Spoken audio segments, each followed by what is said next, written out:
here. So we're now happy to welcome on the stage the next keynote speech. Next session will be focusing on the AI and racism, and I'm happy to welcome Oyidiya Oji. I hope I pronounced that correctly. She's the Policy Advisor on Digital Rights at the European Network Against Racism. So welcome on the stage.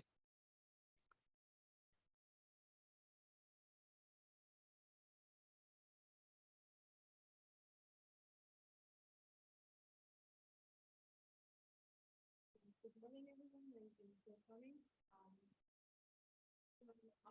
Today, I'm super glad to be here, and thanks especially to the Estonian Human Rights Centre for inviting me, but especially inviting ENAR, which is the European Network Against Racism. At ENAR, we are based in Brussels, and we represent around 160 members across Europe. Most of them, they work on migration, on other kind of issues related to Afrophobia, also Islamophobia, and many other communities, like, for example, the Roma community. And we were established in 1998, and this year we are celebrating our 25th anniversary, which is something that, in one side, it's nice, but at the other side, it's just like we've been 25 years working on the same issue, which is racism. So we have different areas of work, like, for example, migration, something that is completely new and that we are being pushed at the same time to work, which is climate justice, because it is completely related to racism. Security and policing, which is something that we already been facing people of color and from ethnic and from religious minorities and on the offline world, but also nowadays and in the online context, and also with deployment. And at this time, I'm working on digital rights, but it's good to know or to understand why an anti-racist association or organization is pointing or is interested in digital rights. Why is it? So, one of the things that we could see is that the use of algorithms, the use of automated systems is just enhancing something that is already in our society in an offline world, which is racism. It is something that is super structural. It's something that is completely rooted in our society. So yes, in the end, we believe that digital rights would be like an extension of human rights, because we are representing many of the population that basically many of their human rights are not respected. So now adding the layer of digital rights, it is something that it's like multiplying those kind of rights or those kind of things or strategies that our communities can do or cannot do.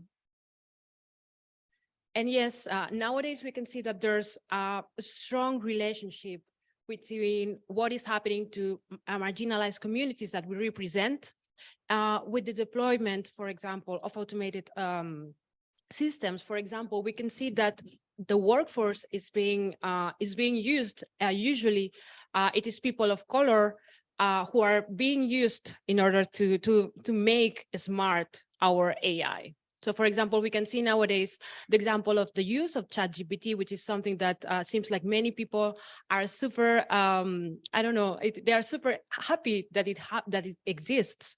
But for example, we saw that there was at times news which was saying that the people who were not feeding, but labeling certain kind of they were labeling dangers of ChatGPT, like, for example, the use of violence, sexual violence, and many other kind of violences that in order to avoid that, when we as users can use ChatGPT in a very secure way, this kind of information was being labeled by people from Kenya, and they were earning $2 per hour at the maximum level to get our information so that we can already work with ChatGPT in a safe way, right? And this is something that it's already invisibilized, and it is also like a way in which we should also try to think of who are the people who are behind of this, because the use of AI in the end, it is the use of many people working as volunteers, but also in a very precarious way, in order that others, as like us, we can use it nowadays in our mobile phones and many other devices. So we could also see that there's a kind of struggle on the workforce that is being used in order to feed this kind of systems. And also the kind of representation that we have in the data, what kind of information we are using to train these algorithms. Sometimes we don't think about the importance of it and the representation that the information that we are feeding, that we are training and testing in our systems after it's going to be used, right? And of course, what are the users? What is the role of the users? Because for a main for the same system, we see that there are completely different users that in the end, they are making their lives, or they are being guided by those AIs and those systems, and they are telling them, go this way or go the other way. But what happens if the instructions are being just moved by many representations or many stereotypes that we have from our from the users or from the data that it's coming from, right? And for example, I was really amazed when the fire chat that we were having before, they were the speaker, or he was making a parallelism or a metaphor with the aliens, because it was reminding me that in the 70s in the USA, there were many visions about how Afro-Americans were visioned in the US society, because many of the things in which they were visioned as aliens of their society, of the US society. And it was really nice to see that in the US, many people from the culture, from the Afro-American culture, they embraced this alienship or whatever it is, this concept, in order to create culture and to counteract through this kind of speech or the way that they were being envisioned by the rest of the society, right?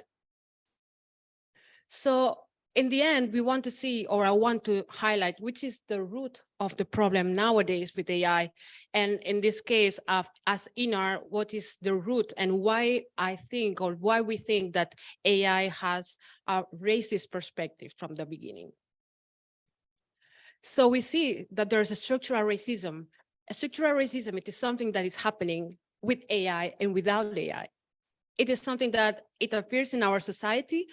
And in the end, there's like, we see that our society, we have it invisibilized in a way that even people of color and people from minority religions have this internalized inside of their lives.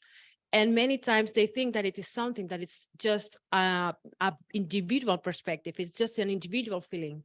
But when we see that when they share their experiences with other peers, with other people who have their same characteristics, this is something that it's completely the same. So in the end, they are providing the same kind of testimonies, the same kind of stories that many times they are not being heard. And for example, before as on our first keynote, in the speech of our first keynote speaker, he was explaining the child benefit scandal in the Netherlands, right? But I also wanted to highlight this, but it is great that our first speaker already gave like a vision of, or a framing for what I want to explain. In this case, what the thing is that we don't know, or that the thing that we don't see, is that the people who were in this case in the Netherlands being affected were people that they were the children of people who came to the Netherlands as migrants. Their parents, and in this case, there were people who suffered racism from the offline line, from people, from even the governments. And nowadays, there's the children who are already adults now, that they have already other children, that they are facing the same things and they are being treated the same or even worse than their parents. And And the feeling that they already had let's say that the vision that they couldn't in the end trust their governments, because in the end they were criminalizing them. For example, one of the proxies that they were using was that those families that, or those individuals who were giving, for example, donations to the mosques, were one of the people, were one of the population, or one of the targets in order to detect fraud. So why, if I'm a Muslim person going and doing something that I think it is good, which is giving a donation to my mosque, and after in my tax, in my yearly tax, saying, hey, I want a deduction from this donation. How, if I'm saying this, if I'm being a good citizen, because in the end this is something that you believe in, how am I completely directly being targeted as somebody who's being a fraudulent person? And also, it is very, very important to understand that in the end, these families are traumatizing some kind of things that they were living in the past from their parents and also themselves, and probably it is going to be passed to their children. So in the end, we have to check which is the impact of technology nowadays in people of color and in minority and religious minorities. One of the things that is being used, or in one of the populations that is being used, is the ones that I'm highlighting here, in which we see that they are the ones who are the most vulnerable. For example, when we are talking about migrants and refugees who are asking for asylum, these are the people who have the least number of rights nowadays. But one thing that we don't see is that this is going to be passed to the rest of our society one day or another, and we are accepting it. So why not trying to make changes from the very beginning? Just making sure that first, the people of color and from religious minorities could be also part of our society, in which we are not in which they are not facing some kind of struggles that in the end us as humans, we are already suffering, or we suffered, or even our families before they were suffering it. Also, one thing that it is very important to highlight is that they share many times in many ways. They've been sharing their stories, which are stories that have not been believed. One thing that it is important to highlight now is that with the use of AI, we can quantify those damages. And why numbers are always more believed than stories.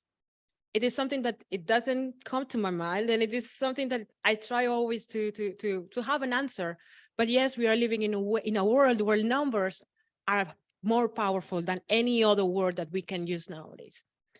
And we should try to think of why we are using numbers always, and especially zeros and ones, which is something that it's making you feel like you are in or you are out of this system, right? And also the danger of traumatizing. For example, with the case of the Netherlands, we saw that 70% of the people who were affected by this child abuse scandal were people of color, but especially people from religious minorities. 70%. And the problem is that these 70% are just the people who were doing this research could already identify 100% that they were being affected. But what happens to the other 30%? Probably the other 30% were also people of color, but there's no proof of it.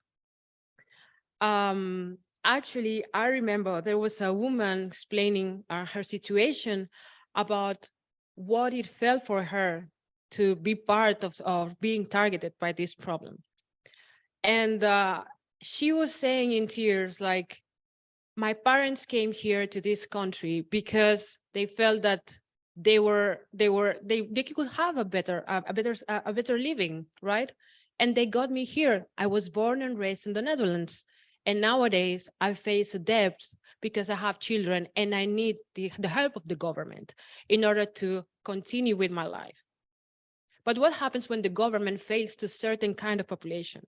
Today I'm talking about racism, but it can be any other kind of discrimination that we see and we foresee nowadays in our society.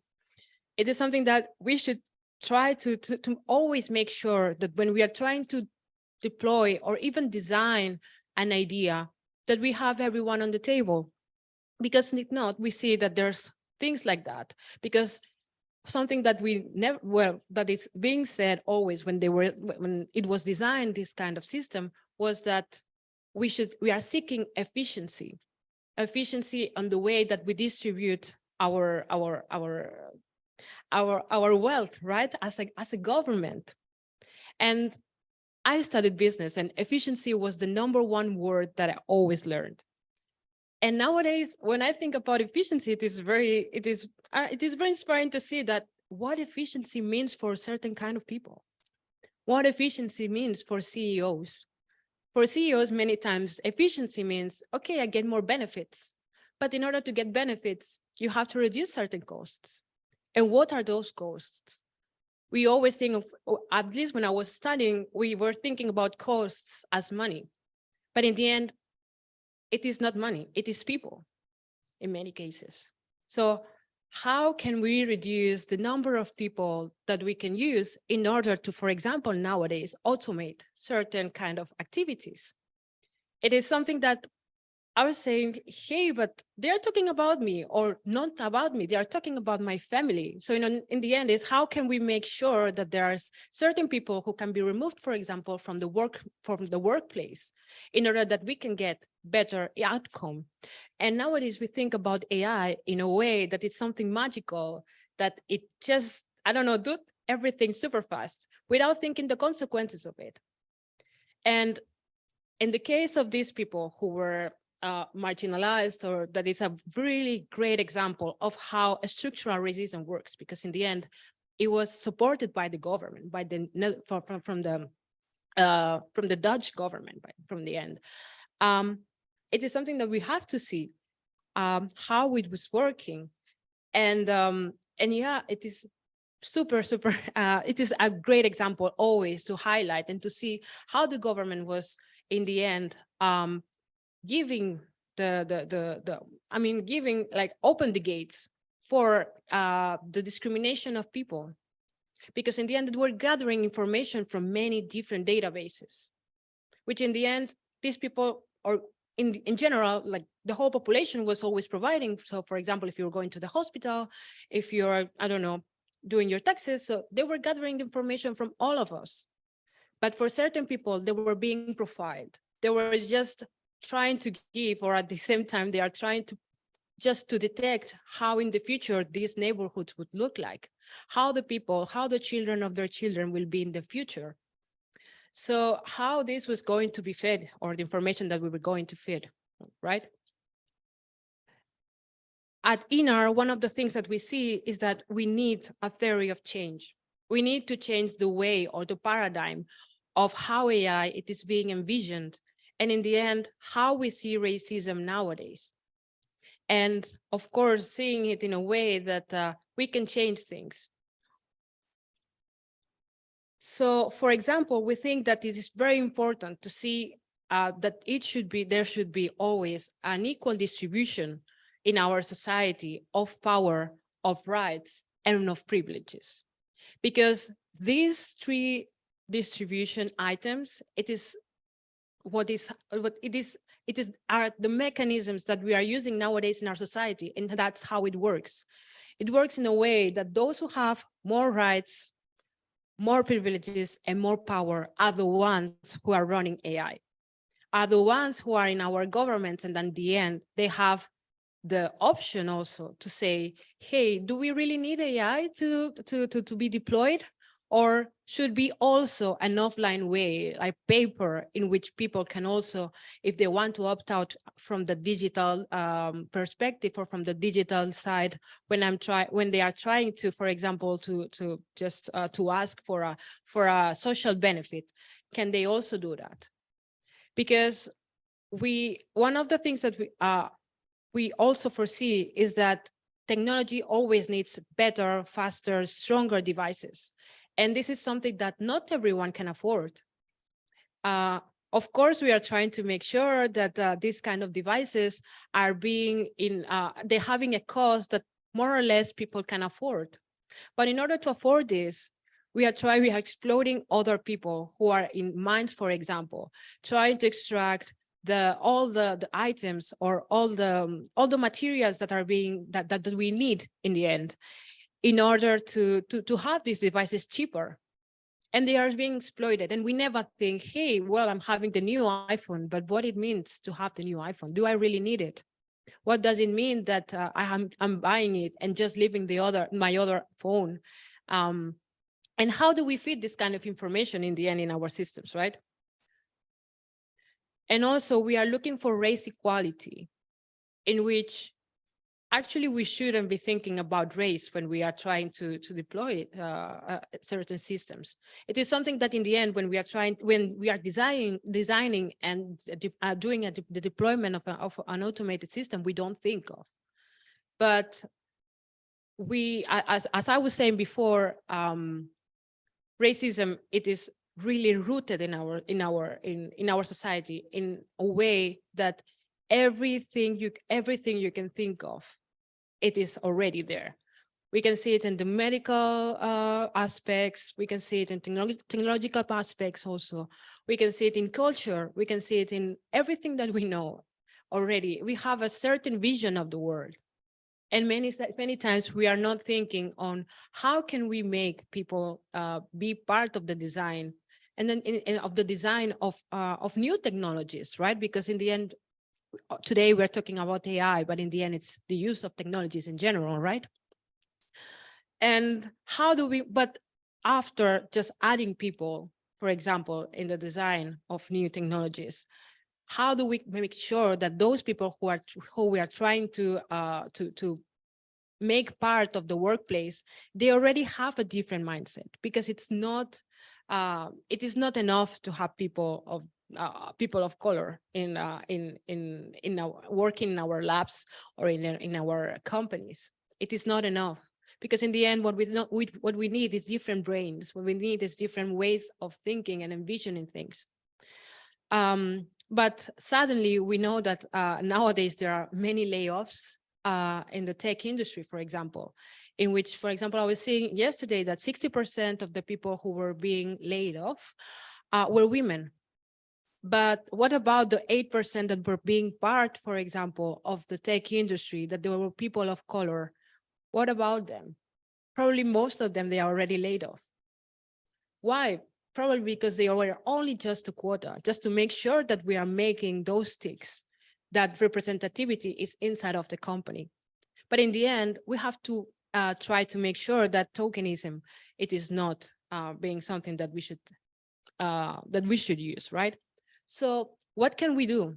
What are the alternatives that we have as different actors or stakeholders of this society? So for example, for those who have power, or for those companies, it would be great to have an audit of their algorithms to make sure that impact assessments, for example, are being done, and making sure that fundamental rights are being followed. Also, for governments, for example, that are using the automated systems, to remove or try to have a better way of comprehending, for example, the use of the racialization of criminalization in the end. Because we see and we have lots of examples of how this is being made and being followed in many EU countries. And for example, for CSOs, it is great that we can have a mapping of what kind of systems or ideas that we have that, for example, different agencies are using, for example. This is something that we can already have we can have the information when we see the publications that they are making on Twitter. And for example, also for CSOs, try to build, or just to see if there are any coalitions, if there's any groups who are doing the same or have the same vision. Because in the end, we see that ourselves as just individual organizations, we cannot do anything. It's just with the power of different organizations that we can already face some changes, or we can foresee and we can demand this kind of changes. And last but not least, it is a good way to try to organize and try to find those experts, those allies who come from the tech industry, who can help us to understand in a better way how these systems works, and try to see if there's any possibility to joining forces, because in the end, we need technologies that are just having a compilation of different stakeholders at the same time. And last but not least, I would like to finish with just a question or a couple of questions, which is, how do we envision the future? Do we envision it with technology, or do we envision it with people? Or on the other way, can we envision a society, a future, technologies, or even AI in a way that we can focus on people and on technologies at the same time? Thank you.